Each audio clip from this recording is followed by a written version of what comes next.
தாயை விட சிறந்தது தண்ணீர். இந்த உலகத்தில் மனிதன் பிறந்திருக்கிறான் என்றால் அது அற்புதமான விஷயம்தான். அதில் பெண் என்பவள் தாயாகிறாள். தாய்மையடைந்து தன் பிள்ளைக்கு பால் ஊட்டுகிறாள். அந்த பெண்ணை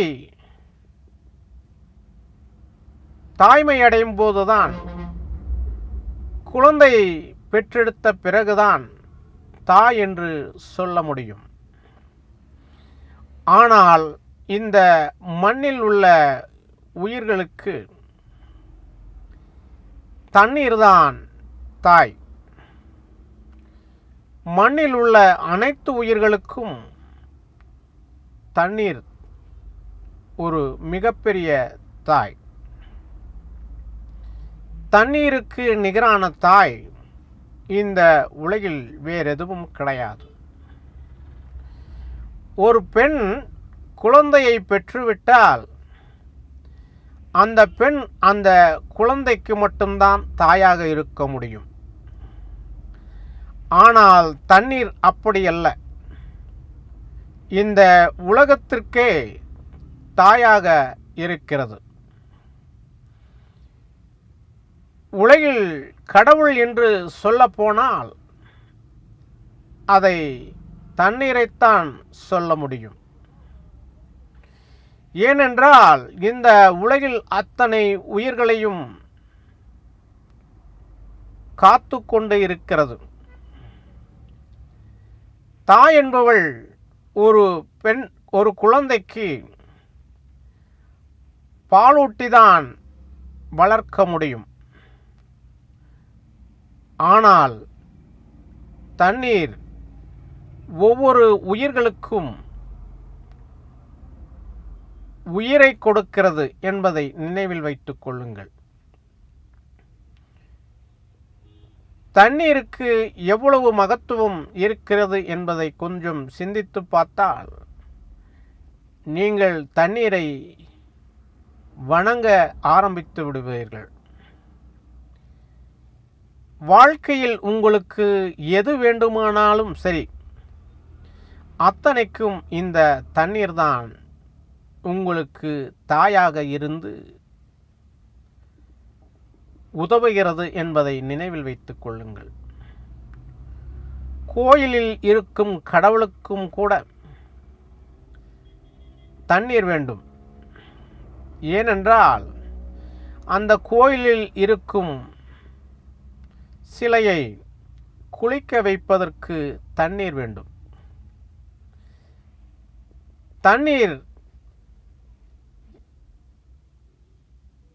தண்ணீருடைய தன்மை முதலில் எப்படிப்பட்டது என்பதை புரிந்து கொள்ளுங்கள். உங்களை காக்கிறது, நீங்கள் வணங்குகின்ற கோயிலில் இருக்கக்கூடிய கடவுளை வணங்குகின்ற கடவுளை காக்கின்றது, உங்களை சார்ந்தவர்களை காக்கின்றது, உங்கள் தாய் தந்தையை காக்கின்றது,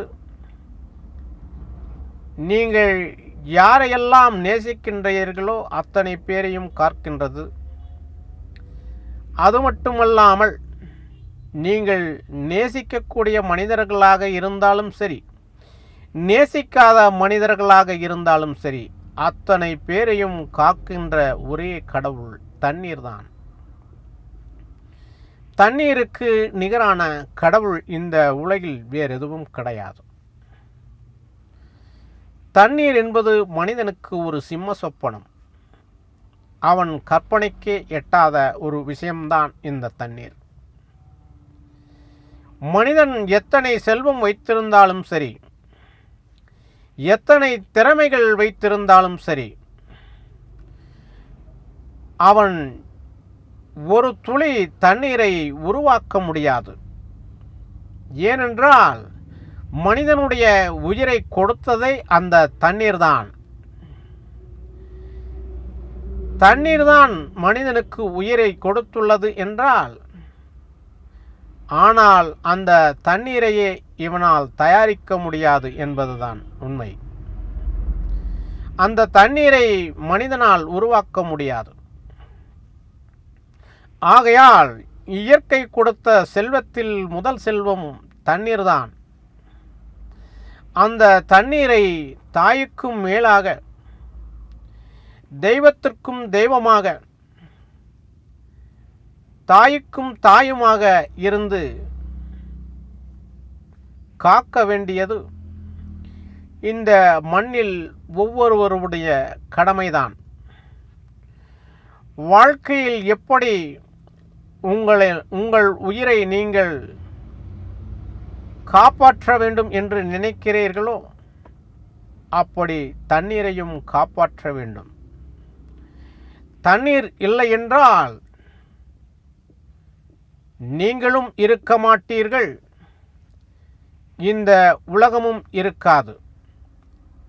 ஏனென்றால் சக்திகளிலேயே மிகப்பெரிய சக்தி இந்த தண்ணீர்தான். தண்ணீரை பாதுகாக்க கற்றுக்கொள்ளுங்கள். இல்லை என்றால் தெய்வத்தை நீங்கள் அவமானம் செய்வது போல் இருக்கும்.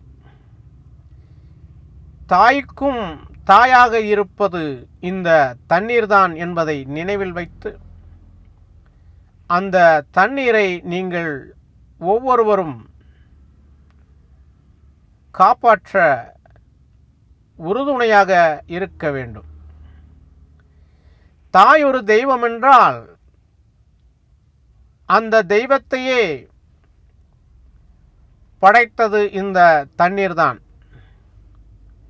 அந்த தெய்வத்தையே உருவாக்கியது இந்த தண்ணீர்தான். அந்த தெய்வத்திற்கு உயிர் கொடுத்தது தண்ணீர்தான் என்பதை நினைவில் வைத்து நீங்கள் வாழ கற்றுக்கொள்ளுங்கள். உங்களுடைய வாழ்க்கை சிறப்பாக இருக்கும் என்பதுதான் உண்மை. நன்றி.